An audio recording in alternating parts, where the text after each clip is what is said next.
Welcome to Catholic News World.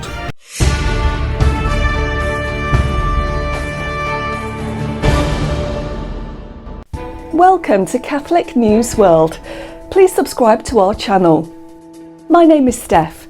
Here are this week's breaking news headlines. A Catholic priest, Father Abraham Kunat, age 57, has been kidnapped, with 9 others, by armed men in the local government area of Kasia, in the state of Kaduna, in northern Nigeria. The kidnapping took place on November 8. The Chancellor of the Archdiocese of Kaduna, Father Christian Emmanuel, in a statement, said, "I write to inform you of the abduction of one of our priests, Reverend Father Abraham Kunat, the parish priest of St. Bernard, Idan Hida, on Tuesday, November 8, 2022, at about 12:30 a.m. We solicit for the prayerful support of the faithful and indeed all men and women of goodwill that God Almighty will take control of the situation, preserve our priest, and bring him back to us in peace."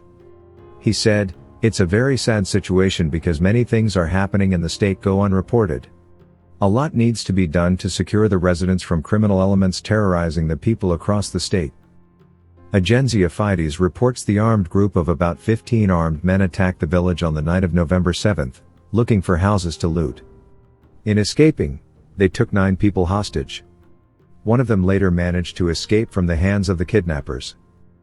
Vatican News explains that this latest abduction of Father Kunat and one in a series of kidnappings of members of the clergy or religious in Africa's most populous country.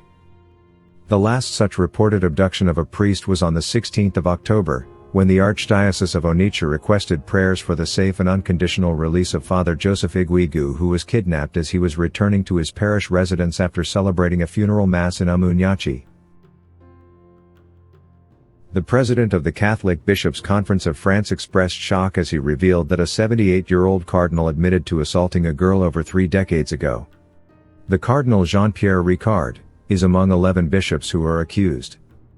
Archbishop Eric de Moulin-Beaufort of Reims told reporters at a press conference, during their autumn General Assembly, their high-ranking church officials face either criminal or canonical prosecution, or both. The former Archbishop of Bordeaux, Cardinal Jean-Pierre Ricard, who has been twice president of the bishops, admitted to his guilt. He wrote, "I decided not to conceal my situation any longer and to put myself at the disposal of justice. 35 years ago, while I was a parish priest, I behaved in a reprehensible way with a young girl 14 years old. My behavior necessarily caused grave and lasting consequences for this person. I explained it to her and asked her forgiveness. I renew here my request for forgiveness, as well as to her family. It is because of these acts that I decide to take a time of withdrawal to prayer. Finally, I apologize to those I have hurt and who will experience this news as a real test," the Cardinal wrote. After the publication, the bishops pledged to take concrete action and change approaches in addressing the scourge of sexual abuse in the Church. 2 former Vatican employees are suing the Vatican for the equivalent of €9.2 million, $9.5 million, in damages. According to media reports, the former General Auditor Libero Malone and his deputy Ferruccio Panico are demanding compensation for loss of earnings, damage to reputation and mental suffering. According to the reports, they also want to publish documents about financial misconduct by other Vatican employees. Pope Francis created the Office of Auditor General in 2015, as part of his Curia reform and filled the post with Malone.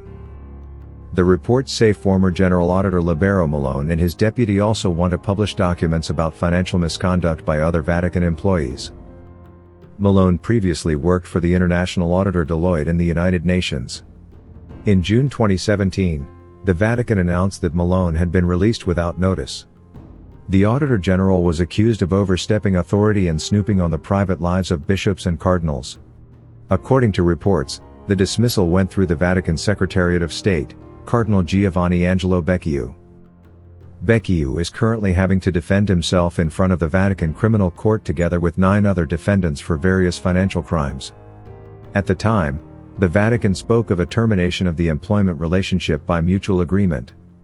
Malone, on the other hand, said soon after his release that he was forced to sign a prepared letter of resignation. The Vatican denied this accusation. Apparently, the Vatican is also investigating Malone. The New York Police Department has made an arrest in the vandalism at St. Patrick's Cathedral in New York and 2 other churches. A man attacked 3 of New York's religious sites. The New York Police Department identified a suspect who targeted 3 religious locations in Midtown Manhattan, including clergy residences at St. Patrick's Cathedral. The suspect, Juan Velez, age 28, allegedly threw a wrench at a glass outer door of the clergy residences near East 50th Street on October 28. No one was in the residences at the time and no break-in was attempted, but he badly damaged the door. The next day, Velez allegedly ripped a flag outside the All Saints Episcopal Church, and damaging the wooden front doors of the site, police said.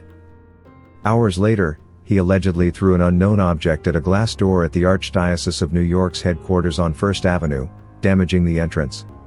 Velez allegedly picked up the object and ran off, officials said. Catholic bishops in California and Michigan released statements of lament on the passage of Proposals 1 and 3, which put unborn at risk. The California Catholic Conference wrote, "The passage of Proposal 1 is devastating for women, children, and families in California. Proposal 1 has opened the door to unregulated, late-term abortions, all at taxpayer expense, redirecting state funding away from solutions for the greatest needs of California families. Proposal 1 does not solve any of the underlying personal challenges that women cite as reasons. While Prop 1 politicians celebrate their political gain, the pro-life community will continue doing what we always do, accompanying women and families in their most difficult moments with life-affirming resources and support."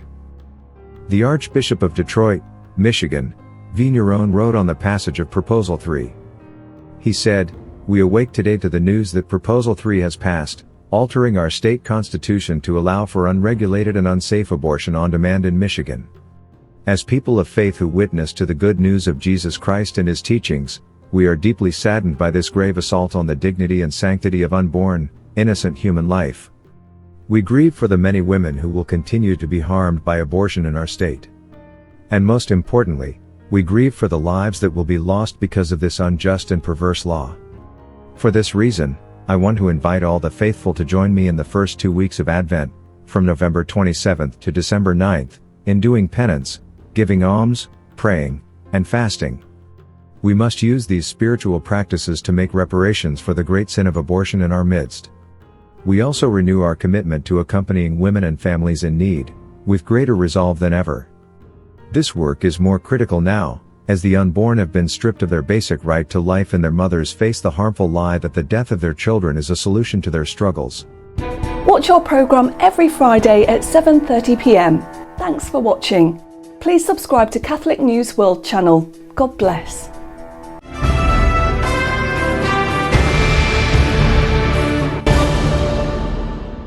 Please subscribe to Catholic News World's YouTube channel. Thanks and God bless.